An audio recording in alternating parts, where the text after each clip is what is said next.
Hürmetlik vatandaşım, bugünkü leksiyamızı başlayımız. Leksiyada Sıdık Ağacı Rozu. Bir günkü çıkıp kaldık, vatandaşlarda apı sorayımız. Bugün leksiyamızı başlayımız. Leksiyanı Washington'dan sözleyimiz. Yakından beri dünyanın vaziyetini aytqanda sizlarni bilib turibsizlar vatandaşlar tunigillardan Xitoyning 40 dona kurashchi aeroplani Gugu dengiz bo'g'ozi orqali G'arbiy Tinch okeanga o'tib chorlash olib bordi. Amaliyotda Xitoy undaq emas edi. Biz bu yerda mashq qildik dedi. Mayqochilig'icha aeroplan, razved aeroplani, kurashchi aeroplan. Ular mashq qildik dedi. 40 dona aeroplani Gugu orlidan bo'g'ozidan uchib o'tdi. Bunu o'qish to'g'rikasi Yaponiyaning Bosog'osidan uchib o'tdi deyishga bo'ladi. Bugun shularni ko'rdigan holda ve yana boshqa masalalar sizlarga leksiya so'zlayman. Demokratlar Partiyasining prezident nomzodi Hillary Clinton xonim yaqinda el rayini sinash bo'yicha Cumhuriyetçiler Partiyasining prezident nomzodi Trump'dan olib ketdi. Mavzuli xabar Amerika ovozdan Xitoy til programmasi e'lon qildi. Amerikada saylam raqobati eng oxirgi 50 kunlik bosqichga kirib keldi. İki partiya prezident nomzodlari ham jiddiylashdi. Yaqinda WSJ va NBC kanallarining el rayini sinash faoliyati oshkor qildiki, gerçi bundan burun Demokratlar Partiyasining nomzodi Hillary Clinton xonim azroq o'ng'izsizlikqa uchragan bo'lsa-mu, lekin prezident saylami raqobati eng oxirgi bosqichga yetib kelganda yanada g'albiga yuzlanib yetakchi o'rinni saqlab keldi. Demokratlar Partiyasining nomzodi Hillary Clinton xonim 43% nisbat bilan 37% nisbatda turib kelgan Trump'dan 6%, yani 6'da 100 nokta eşip ketdi.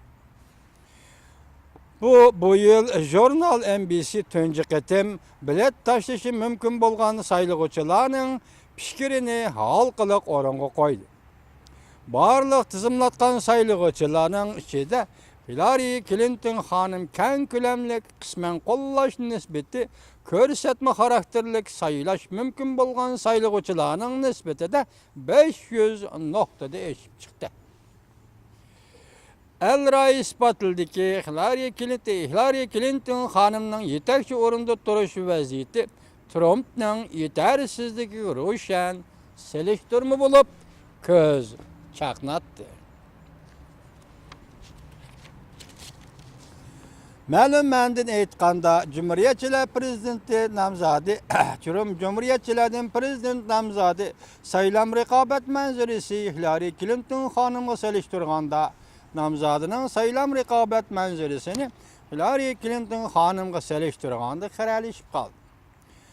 Hillary Clinton xonim yana bir tarafdan kelgan yordam prezident Obamaning bir necha oylik xizmatidan rozi bo'lish kayfiyatining o'rlishidan keldi.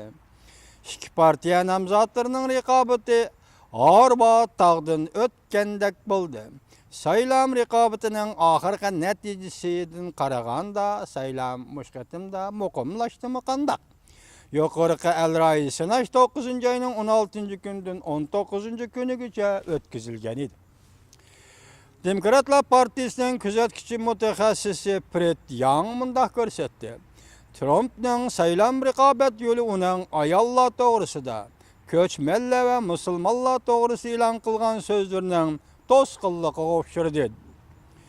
Oq tanlik ayollar bo'libmi yuqori darajalik ma'rif tarbiyasi ko'rgan oq tanlik saylovchilar nomzod Trumpni tazi yaxshi ko'rolmay qoldi.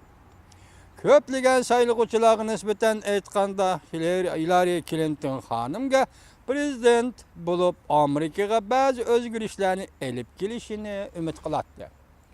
Ko'plagan saylovchilar Hillary Clinton xonimning prezident bo'lib Amerikaga ba'zi o'zgarishlarni elib kelishidan umid kutadi. Peter Young'ning tekshirishiga asoslanganda saylam kunlari yaqinlab kelayotgan paytlarda saylovchilar amaliy masalalarni o'ylashi lozim. Şundaqla tünügün xəbərlərdə etqanda Amerikada dağlıq nəyətə pişqan, pişib yetilgən nopozluq 75 nəfər diplomat oxşaşlı ifadə bildirib Hillary Clinton xanımның prezident sayılımı qatnış prezident bolışını qollaydığanlığını bildirdi.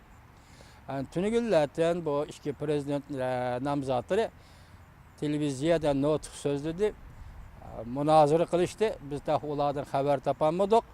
To'liq xabar topgandan keyin vatandaşlarga keyin yana bu to'g'rida so'zlab beramiz.